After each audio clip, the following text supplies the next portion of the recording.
Welcome to the VID podcast. I'm your host, Eric Y. Lapointe.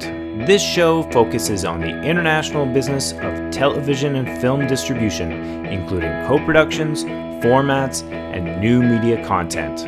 Proudly based in the Greater Vancouver area, also known as Hollywood North, we're about to learn how people in our industry are expanding their footprint and finding the right partners around the world. Let's get things started and learn from each other and the experts within our field. This podcast was created by And Now Global and is available as an audio format on Apple, Spotify, and Android applications. I decided to finally kickstart this podcast with this first episode about virtual markets because this is all new territory, and I'm very happy to be here today and joined by Jenn Kuzmyk from the Banff World Media Festival and Véronique Encrenaz from MIFA, which is the market of the International Film Festival in Amidst. So thank you both for your time and welcome here today. Thank you. Hello. So let's start with some introductions, and I'll let you introduce yourselves and a little bit more detail, your roles and your organization. So Jenn, do you want to start? Sure. So I am the executive director of the Banff World Media Festival, and I've been in this position for coming up on 3 years. So I had 2 full festivals under my belt before this one hit. I oversee everything that there is to do with Banff, and I think a key thing to understand is, yes, the festival is now, has gone on for 41 years. However, it's not just those 4 days in June every year in Banff, in beautiful Banff, Alberta.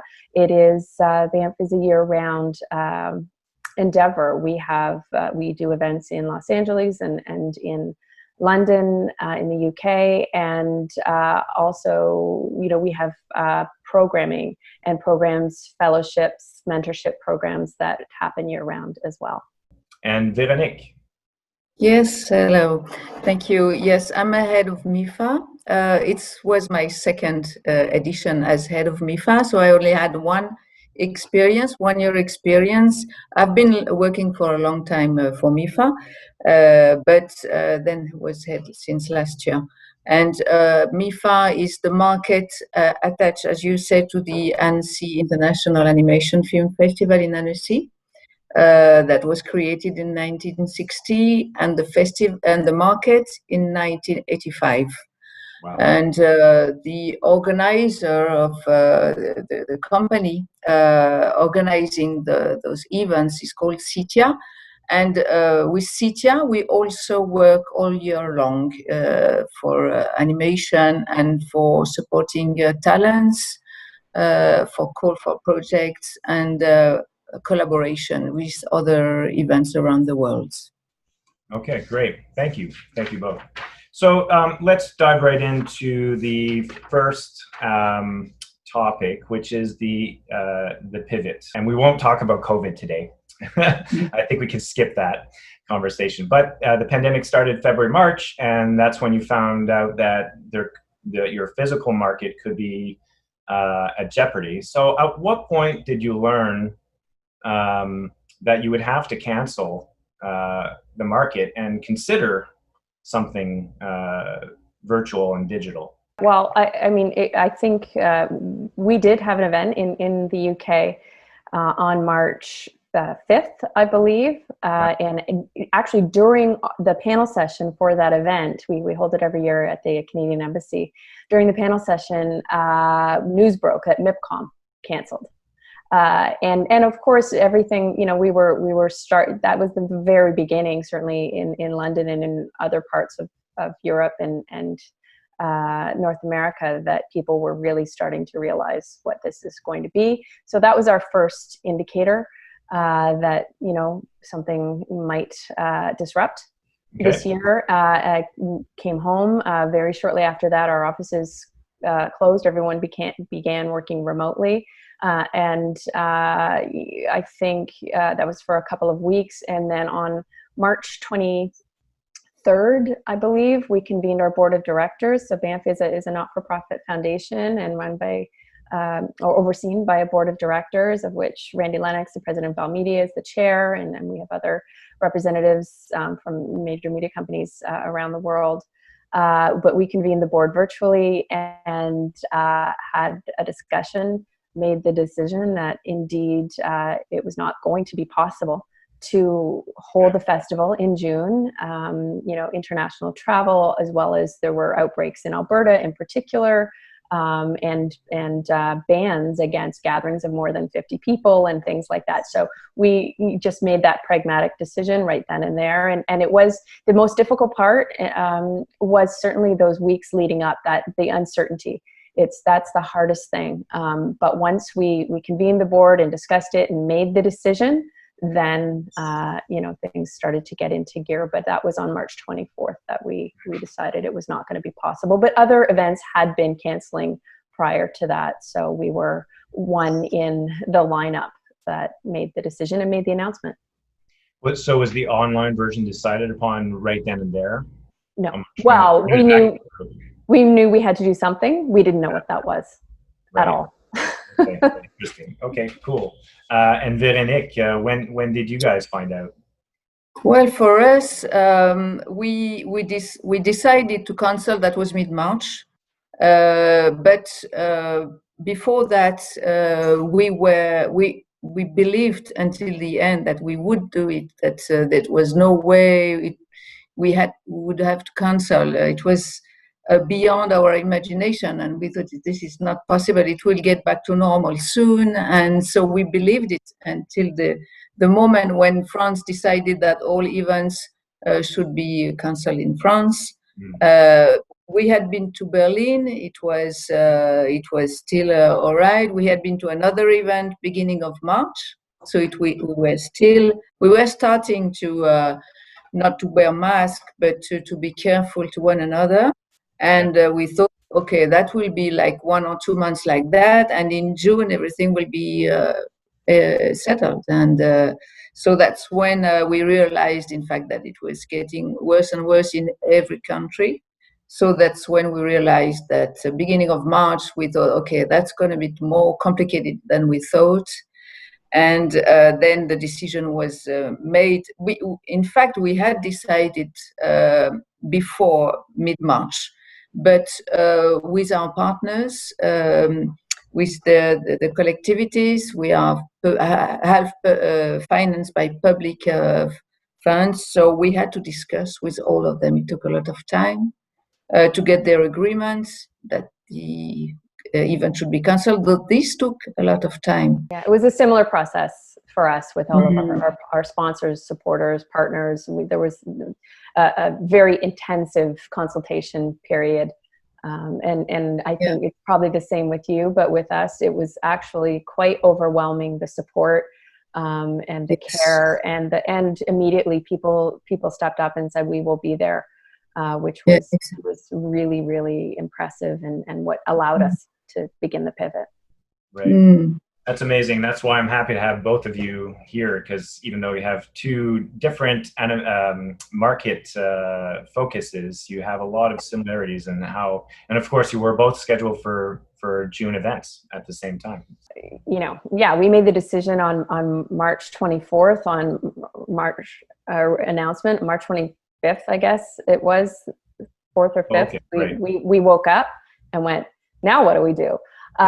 It was literally starting from zero with no plan. And, our team worked, I'm not going to say around the clock, but pretty close to it, without a day off between March and June, and, very long hours to initially, but for that first period, it was really intensive research, seeing what everyone else was doing, consulting with other markets and festivals, researching what other conferences and other industries were doing, trying to set our plan, looking at it.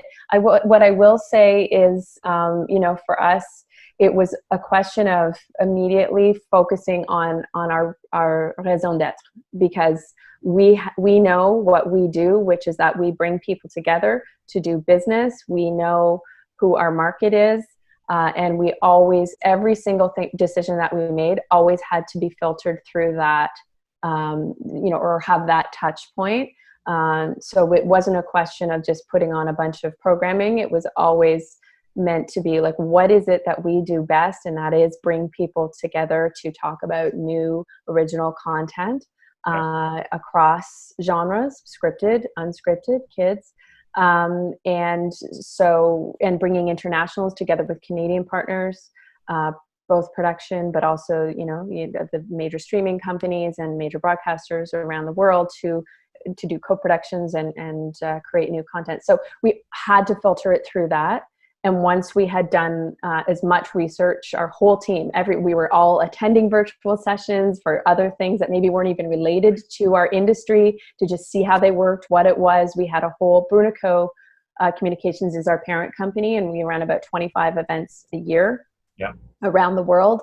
And we had a special task force that was, researching and examining various virtual conference offerings and technologies, and they were sort of narrowing it down to figure out what platforms we were going to use, both for the networking but also for the content, like the panel sessions, how we would integrate that into our API, in terms of making sure that we already had an established system for our agenda and signups and things like that, so it needed to all work with that. So all of those things were being considered while we were figuring out what it is we wanted to do. And as you noted earlier, we did decide to lengthen from 4 days to 4 months, while we did have a tent pole when the Banff World Media Festival would have been in June of Banff Day and the Rocky Awards. We did do that to make a sort of a big boom then, but we have had continuous programming pretty much weekly from the end of May, and we'll be doing that through September. And Véronique, I believe when we first met up, you mentioned you had anywhere between 2 to 4 weeks to do the marketing for your event. Yeah, in fact, since we also have the festival was a very difficult part because of the rights of the films, the discussion with producers. It took a lot of time, and all our team was first dedicated to the festival and how to deal with the festival and the films and the competition and what decision. And finally, the decision was taken to do the festival and do the competition. So this took a lot of time to the teams, and only after we could work on the market side with the teams. We have a big team internally developing tools for us. So probably that's why also we could do a work that was rather quick. In fact, the decision was, okay, we do the festival, do we do the market? Because what is the financial risk? So this has been discussed a lot. That's why we came to the idea of confirming the market like 1 week after the event was cancelled. And then when we took the decision, then what do we do? What kind of event do we keep? Do we maintain? And this is the same for us. We decided to focus on what we do best and what people, professionals, are waiting from us primarily in priority. And so we built our program little by little, and we realized that most of our formats could take place, in fact. So we realized that having a team internally to develop tools is a big advantage. In fact, a lot of time we ask ourselves, should we ask some other companies outside to do it, or should we keep it internally because it takes a lot of money too. And in this kind of event, finally, we realized that they were really quick because they know everything and they know what to come up with ideas and what kind of solution they could offer us. As it's true that they also had a look at every other event taking place online to see the possibilities.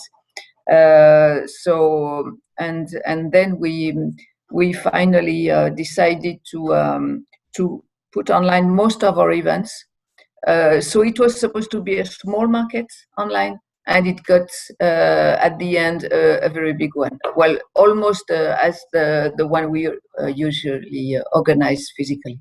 Cool. And we'll talk about that in a minute. And so let's talk about the tools that you mentioned.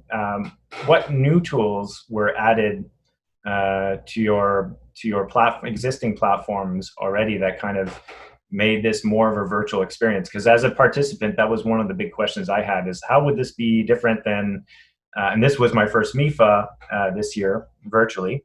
But on the Banff side and the Brunico side, I'm very familiar with the exchange system. So what new tools did both organizations come up with?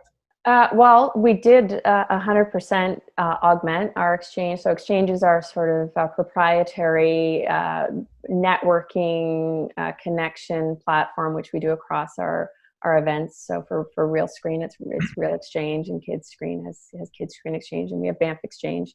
And so that was a question of making sure that everybody that signed up to take part in the virtual festival was present on Exchange, could access the sessions through Exchange, and that took a lot of work to do, because we did mostly live sessions.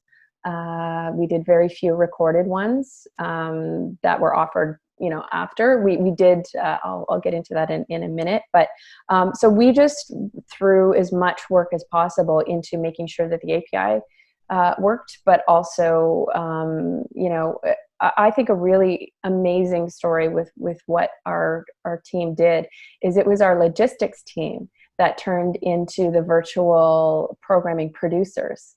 Okay. They they're amazing people. Anybody who does events knows that the logistics people, are a linchpin, and they pivoted from doing sort of all of the permitting and the people moving and the registration and the catering and the food and beverage and all of that. And our team is awesome, and they learned the platform. We used a platform called Big Marker for our sessions, for our panel sessions. Okay. And we also did use Zoom for some of our networking. And they learned how to operate those from scratch in a matter of weeks, how to move through. We did, at this point, about 40 panel sessions, including our 30 Minutes With stuff, which is interviews with buyers, and then panels, masterclasses, about 40 of those. And then we did networking speed meetings.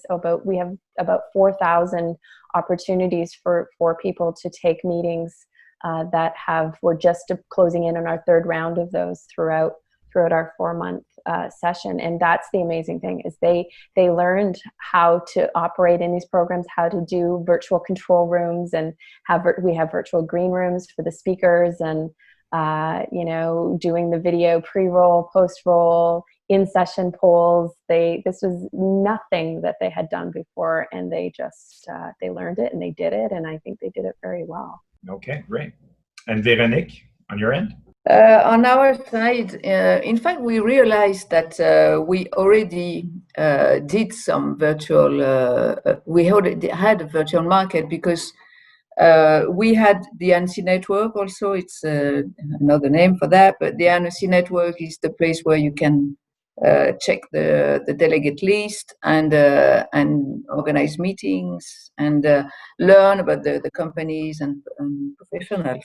And we also have a video library where all the content is listed, the one in competition at the festival and the one that is listed by the producers attending MIFA. So every year, it can happen that some people do not attend, but just use the ANSI network and video library because they are not able to attend. So the idea was that internally, since it was also the team that had built these tools, that they should develop those two tools in order to allow more connections and more functionalities. So in fact, they did something that we were asking to them since many years, because we had lots of ideas on how to make it better, and they never had time. and the fact that the COVID happened, they had to. So, in fact, they developed in a few weeks what would have taken probably years to develop. And so, one of the things I noticed with MIFA was, although to be honest, I didn't use it very much. I did test it, but was the kind of, you had your own Zoom video chat yes, within the system. yes, that was added. I'll be honest, but yeah, Yeah. I thought it was really cool that you guys were able to do that. Yeah, that was added. We could they developed in this ANSI network the way also to create a virtual booth. So it would give each company a whole page that could be at their colors with all information needed, all content, all the panels they would attend or they would organize. It would be listed in their page. And the link to the video library where we had more than 1,000 films this year in it. It was like 3 times what we usually have. So that was the great way for us to develop those tools. And we also used Big Marker. This was a tool that we didn't know. I knew Zoom, but I didn't know Big Marker, and our team decided to use this platform because the fact that you could download films and documents would make it much easier and much easier for the meetings and for the conference to have it all ready and downloaded already.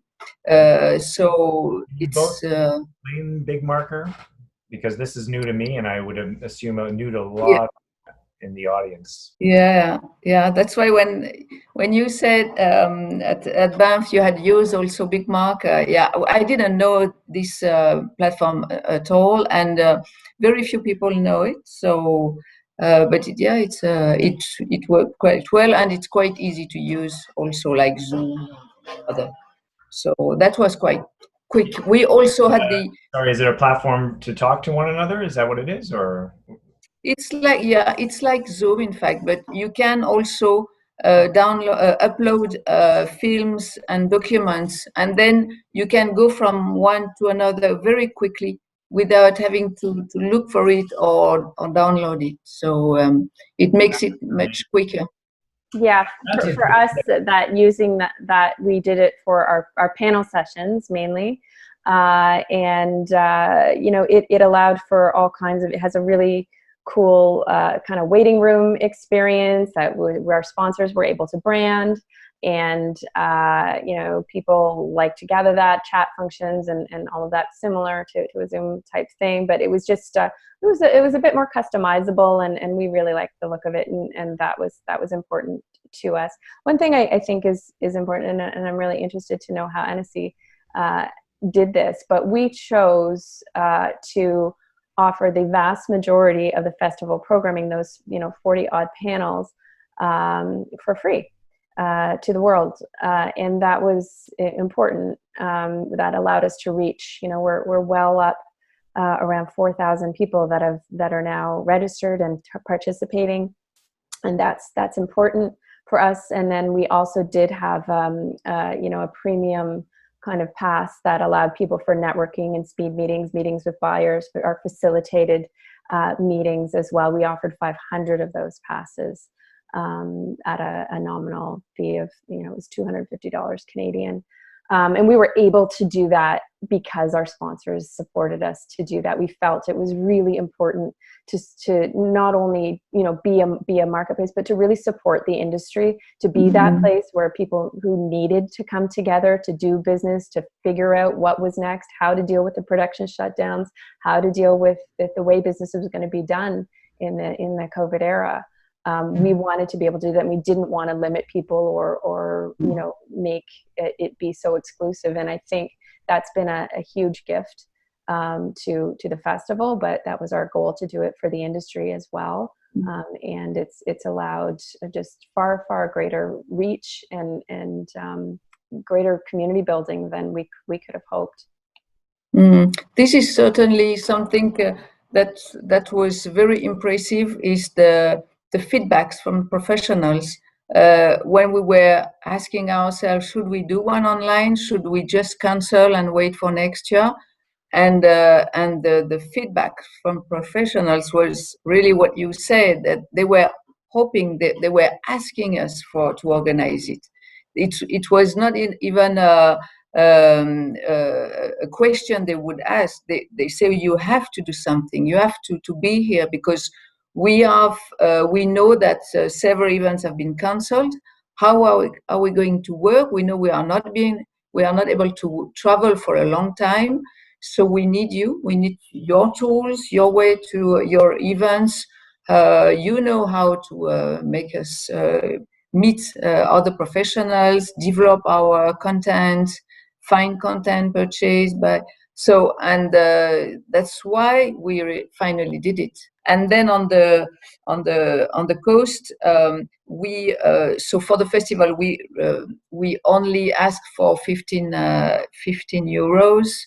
For all the competition and master classes and work in progress sessions. There were quite a lot of events organized. And on the market side, it was 92 euros. And this was for total access to the network and the professional meetings, one-on-one meetings. So yes, we reduced the early bird price for MIFA is 410 euros. But of course, we decided that it should be much less. So that's why we decided to go down to 92 euros. And also because it was a matter of survival also for us. We had to be careful to protect the company, to be sure to be again able to organize one event next year. I think you both made really great decisions to keep the price point low so that people could experiment. There certainly was a lot of confusion. I was calling around asking for advice, like, would I have to wake up at 2 o'clock in the morning to attend a panel at MIFA? Like, how is this going to work? And of course, asking around, nobody knew, because this was completely new territory. And aside the fact of other than maybe MIPTV Online and Hot Docs in Toronto, I think the two of you are some of the first pioneers at actually making this happen. So this is a great way to have a cat. Wouldn't be in this era if there weren't animals or people in the background or kids. So what was I saying? And that partly influenced why I wanted to get this started right away, because we need to figure this out. And I'm going to look and study a little bit more of the big marker that you guys mentioned, because maybe that could be applicable for the delegates and the way that they present their shows, if it's a little bit more seamless. So let's dive right into the execution, because I feel like we're already there. We're already talking about it. Do you feel that this was replacing the market, or were you imagining something new? And I think I'll start with Jenn, because you've already started talking about this a little bit, because you kind of created something new, a 4-month program.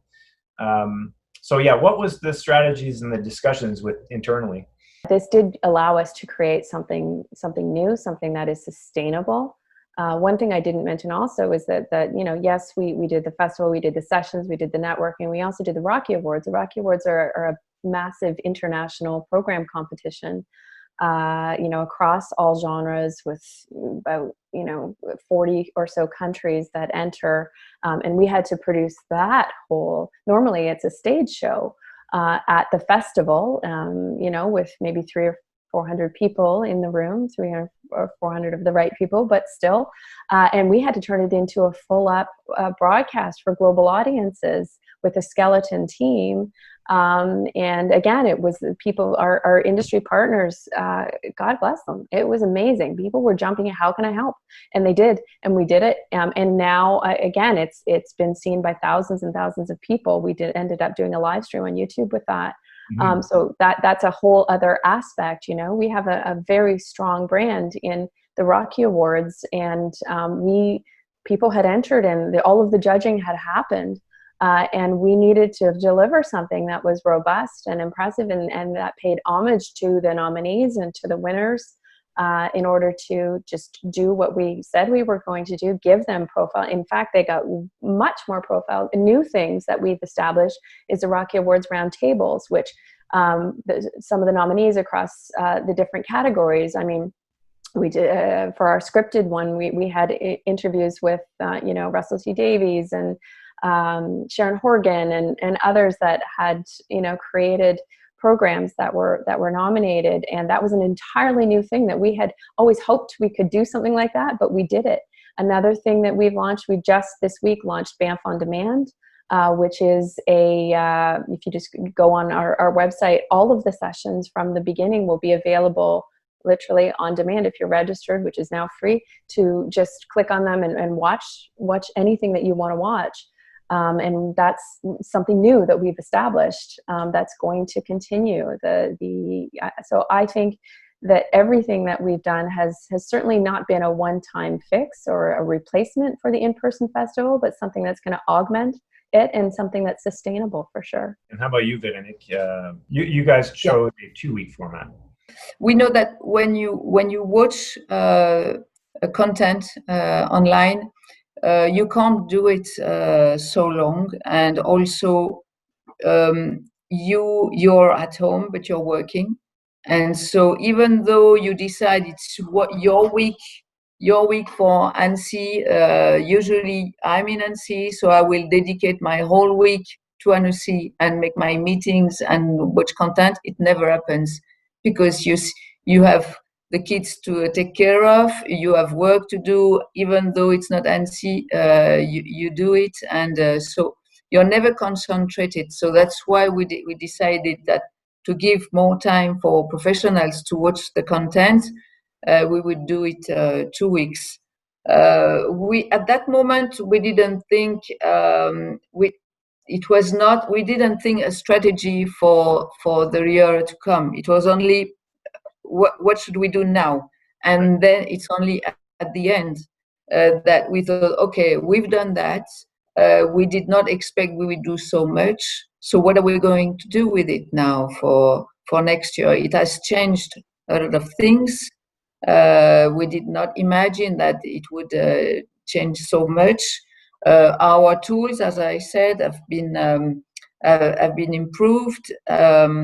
We have the video library, we have the NC network, and we have all the events that we have organized online and really worked, and people have asked for it.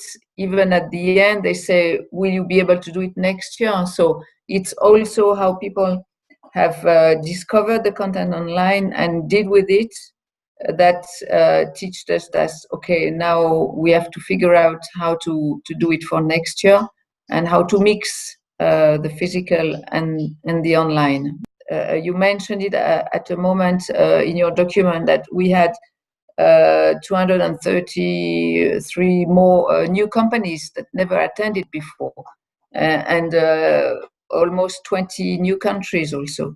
So wow. It's really a new way for some professionals who cannot attend and who would never attend. It's not to put in danger the physical event. It's just adding an opportunity. For sure that this has clearly been an opportunity to expand with and find some new clients who may eventually come back on the physical side. And you, Jenn, what kind of stats did you see that were a little bit different this year than in previous years? I think we saw very similar things. We saw lots of people and got lots of feedback from people that they may not have been able to get out to Banff, but they have now interacted with the brand and with what we do, and so that's been amazing. Hundreds and hundreds of companies that are new to the festival, for sure. As I said, the festival usually has about 1,500 people that attend in person. We're well in the 4,000 people range right now, and growing as our content continues. Our sessions have been 400, 600 people, and still we thought we'd see a little bit of a drop off as summer went on, but we just did our second showrunner super panel featuring, the showrunners behind some of the biggest drama series. And people are voracious for that content. Banff Exchange, the activity on Exchange, so we have over 500 buyers that are registered on Exchange, and it's you can post your projects, videos, scripts, development Bibles, all of that. And right now during this period, we're offering for the networking pass holders, and we'll be doing this. We're putting a lot of resources into Exchange to make it an even more robust marketplace that works. So if you have your project on there in your video, you can see which buyer has screened it, and they can give feedback, and you can, get really real-time reporting. You can kind of augment what the HD video that you have, and really use it as a database, because it's kept up to date with people's job changes and title changes and company changes, and really it's a really great resource. So we're building that. We're putting more resources into that over the next few months, and are going to be adding even more functionality to it. So we're going, that online marketplace is going to continue to exist and grow for us. Noting that we are. Yes, there is absolutely business on the acquisition side with finished programming that happens, but our sweet spot is 100% original content and co-productions, partnerships, financing that happens. So that's going to continue. And with the live event, of course, nobody truly knows. Our hope is that it will come back this year in some form. And then build to be what it was, but none of what we have developed is going away, and it's only going to be augmented. First of all, congratulations to both of you on even if the strategy might have been immediate, I think you both came up with two solutions that were quite interesting. On the MIFA side, it was a 2-week event, which as a participant I felt more comfortable about, because then I didn't have to rush and do my day job and then hold meetings. I could do it over the course of 2 weeks. In fact, I think I probably did it over the course of 3 weeks. Probably had about 25 to 30 meetings, which is a little bit less than I normally would at a physical market, but they were meaningful, short meetings with these people. And I didn't feel rushed in the same way that maybe sometimes. And then let's just maybe go back to marketing a little bit, just because it is part of the execution. Like, how did you guys address the confusion of people like me going, what is this? How does this going to work? So yeah, I mean, there's one thing is to create the plan, another thing to execute it, and a third thing to tell the people about it. Someone very early on in this process likened what we were doing to building the plane while we are flying the plane.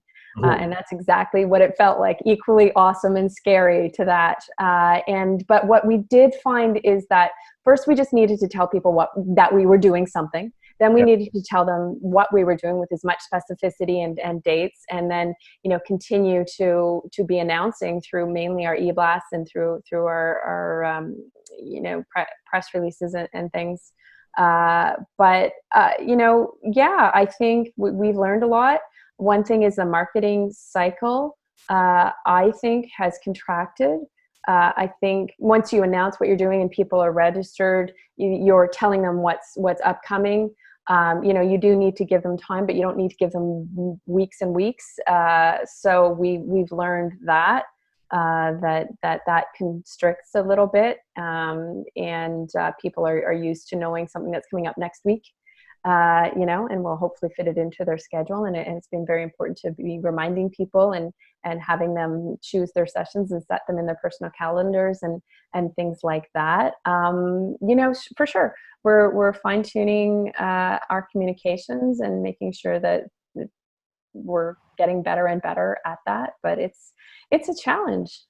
Yeah, for us, that was already, as I said earlier, a lot of calls, a lot of discussions on the phone to inform. We wanted to inform.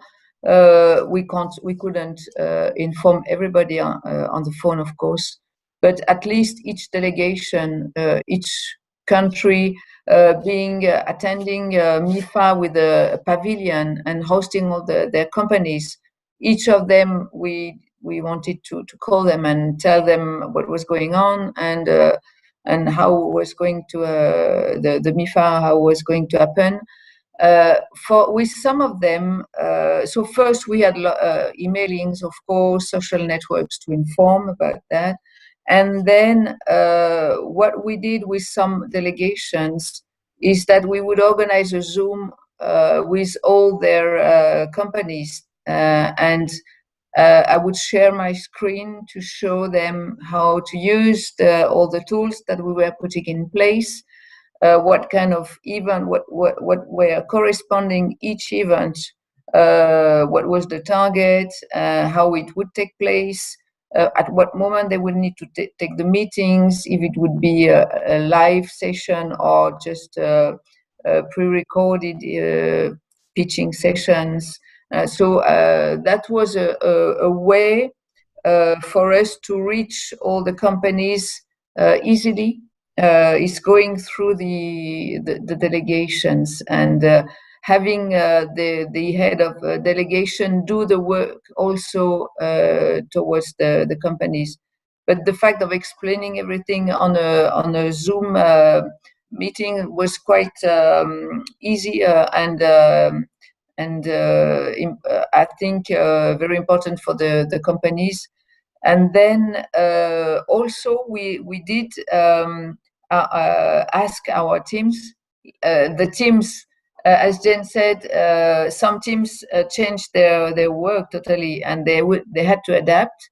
And the teams that were welcoming people on the spot and take care of the hotels and everything, they were asked to answer questions. And so they would answer a lot of emails, a lot of questions from delegates who would not know how to use this event or these tools. So that was a hotline all day long. We had so many calls and requests, and that's how also we could explain to some people, not all of them. So sometimes I guess it was difficult for some professionals because we only had 2-3 weeks.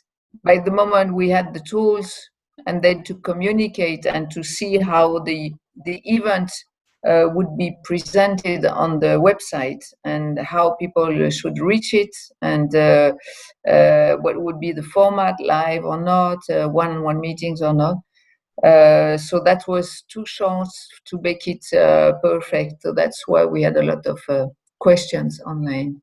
So I think we're going to go straight to the last portion of our conversation, which is the way forward.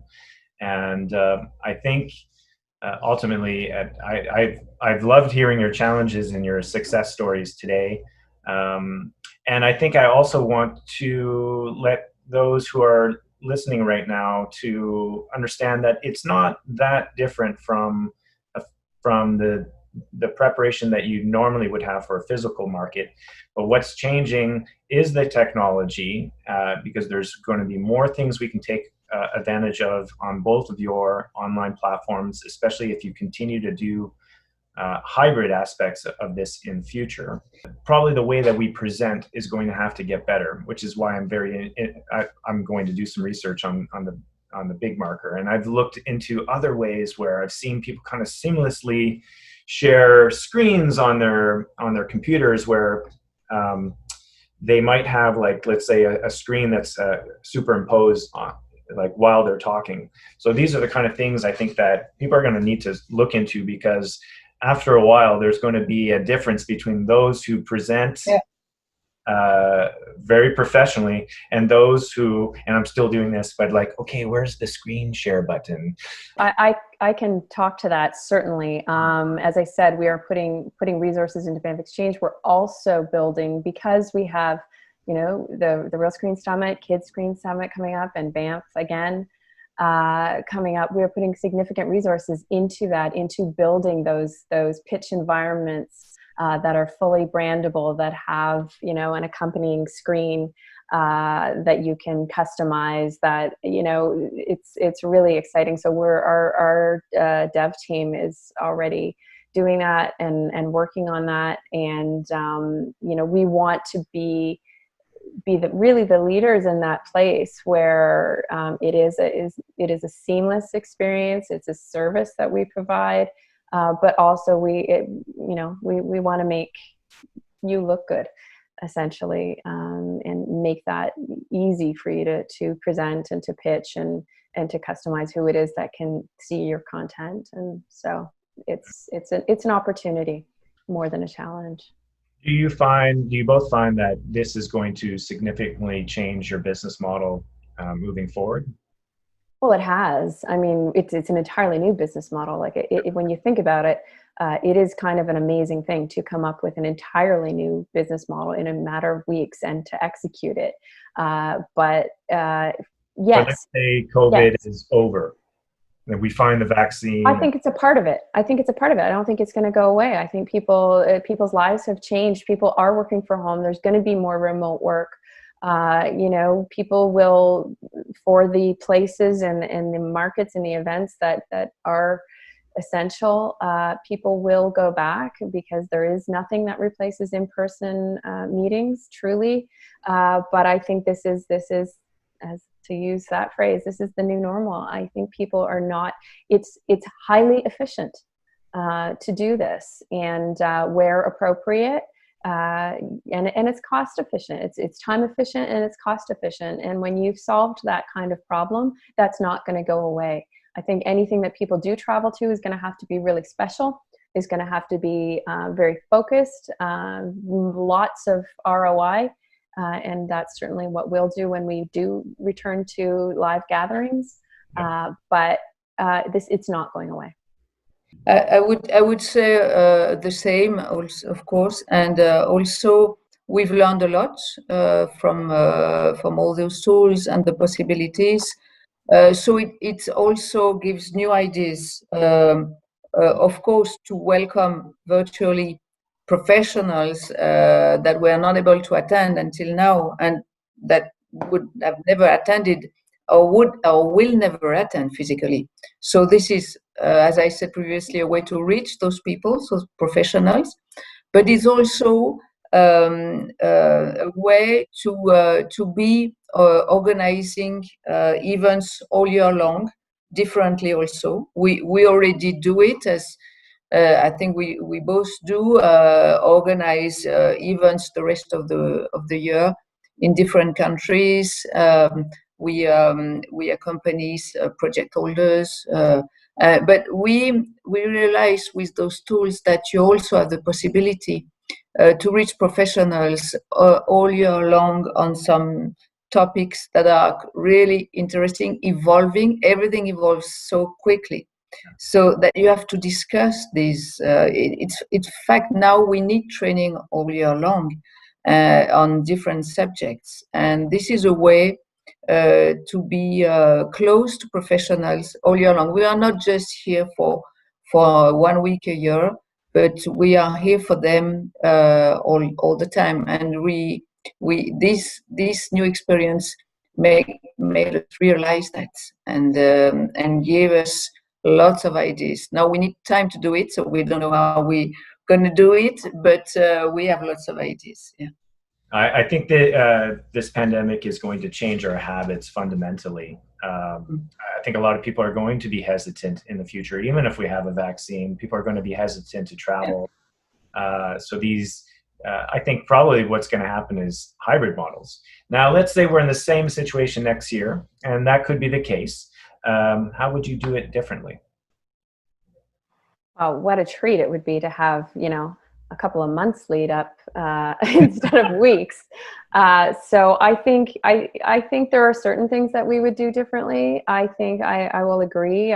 Being a year-round resource is now really what we are and what we aim to be. I think we'll just get better. It'll get smoother, or the technology will get better. People will get used to it more. We'll be able to streamline and automate much better to allow for greater scale, greater volume of meetings, greater personalization, and more reach. So I think it's a question of not changing up what we've done, but improving on what we've established. we are quite happy with what we did in such a short time. So now we want to do it better, and we know also for some format like the pitching sessions, that was really something great for the project holders and for the professionals to be able to watch the pitching session pre-recorded. That was a great exercise for the project holders. The pitching were great, probably better than on the spot because they had to work hard to be ready, and so they would go to the point and concentrate on the essential, and that's what we expect from a pitch. And this is how the exercise online was a great way to do it, and we will keep this, of course, even if it's physical. We will maintain this proposition to the project owners to pre-record their pitch, and then they can pitch on the spot. But at least they would have this exercise before. So this is the kind of example that show that an online event can also bring a lot to a physical event. The experience will change the physical event too. So let's wrap up with two last questions, if you still have time. What advice would you give to other conference producers, whether they be in our industry or in another one? This has been a masterclass in management, a masterclass in crisis management. I think the advice would be to not be afraid to make decisions, to make them quickly, and you can't be risk averse. You have to take some big swings, you have to take some risks, but you have to be decisive and you have to move. So holding back and waiting and seeing what others are going to do, you really can't do that. You have to focus, going back to what we started talking about, you have to focus on what your USP is, on what your main mission statement is, and you need to make those decisions quickly, and you need to just do it and course correct along the way, but you can't hesitate. Don't lose time. Just first look at other events and figure out the tools you would need according to the events you would like to organize, even before you decide to do it or not. You really have to have two tracks. Your live event track and your virtual event track, and a hybrid. So that you are prepared to execute in any fashion. And to be fair, this is the first time this has happened in our lifetime, right? So for sure, I thought, yeah, no problem. I'm going to go physically to MIPCOM. It's going to happen. And then I made the decision. Yeah. So I could see how any producers and conference producers in May or June would be thinking, let's wait this out, because we never saw anything like this in our days. And we here in North America, we've seen things like SARS, and I would imagine, Jenn, you would have experienced that a little bit more than me, because I was in Montreal at the time. Yeah. But that seemed like it was an epidemic in Toronto. It never, and then it kind of just disappeared at some point. The hot docs people are probably the most prepared. We're the most prepared because SARS happened during their festival when it happened. But no, you really never know. But I think we've all learned. Capital P and pivot. Now, most importantly, what advice would you give to people like me, the delegates, the participants who are looking at these virtual markets? How can they maximize their chances, and how do they take advantage of all the opportunities that they might not know about? I think you do have to do your research. It's a lot of word of mouth and things like that. But I think once you're in the systems and you're setting up your meetings, as was mentioned, you need to be prepared. You need to hone your pitches. You need to, more so, you only will have a few minutes. And if you miss your slot for your meeting, it's paramount that you are very, very, very well prepped and organized to take advantage of that time that you have. Well, I would say also be prepared. Prepare your market even more than physically, because physically you can always meet somebody by chance, or people you were hoping to meet and you did not reach the person. But virtually, it's even more work, I would say. So I would say that they have to get ready very early, and also to get used to the tools, all the tools, and see in other events what kind of tools they use, and what do the tools bring to the event and to the way you communicate and exchange with the people. So I would say also attend other events, attend the panels, participate to the panels, see what it brings and how you can use it and transform. And yeah, it's really before the event, before MIFA, I attended a lot of panels. Um, I just as to see how they would organize it, what kind of content they would put online. So it gives quite a lot of ideas. Everybody has different ideas. So yeah, I would say experience a lot other events. And that's basically why I appreciated both of your conferences, because it allowed me to experiment. And of course, I had to do it on the fly because I think I had a week to prepare. And I think if I can give any advice to people out there, I didn't want to be in a situation where I was prepared with to attend a physical market with maybe printouts and everything, and then all of a sudden have to pivot completely to online presentations and whatnot. So I just made a decision this month that it's best to proceed very carefully and prepare in advance, like you both very, very well. So thank you both for taking your time with me on different time zones all over the world, in France and in Toronto.